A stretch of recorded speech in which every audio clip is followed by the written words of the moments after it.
Do you have one of these mailboxes that's made out of some kind of cast iron that the door just won't stay shut anymore, wants to flop open all the time? There's usually a little indent here which a ball rests in, and the ball is just above, right there, you can see it, but it's just kind of worn out and doesn't want to stay in there anymore. Well, you can't increase the size of the ball, you can't replace it, and you can't do much with this either because of it being the kind of cast iron that it is.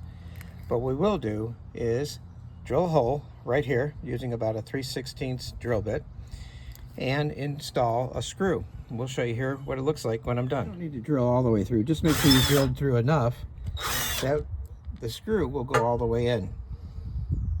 That looks about right to me.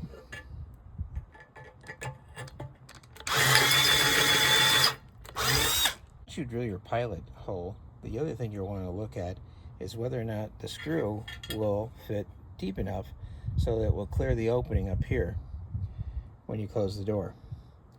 Sometimes the screw will sit up too tall and there's not enough room to countersink it. So what we're going to do is use a 1/2" bit like this to create a little bit deeper countersink.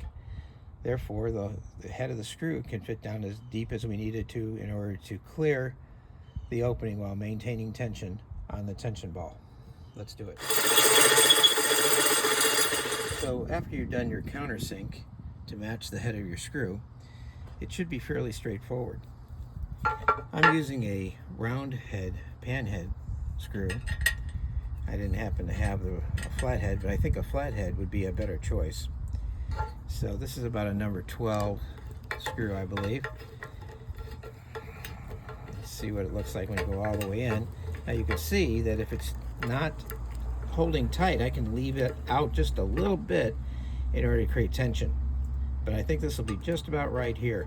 Then over time, if the top of this wears, you can just unscrew it, maybe a 1/4 turn or just a little notch in order to make sure that it fits. So let's see if it holds. Kind of looks like it's holding to me right there. That's it. So now it's back to operating pretty much the way it was designed. Pretty simple. Hope this helped.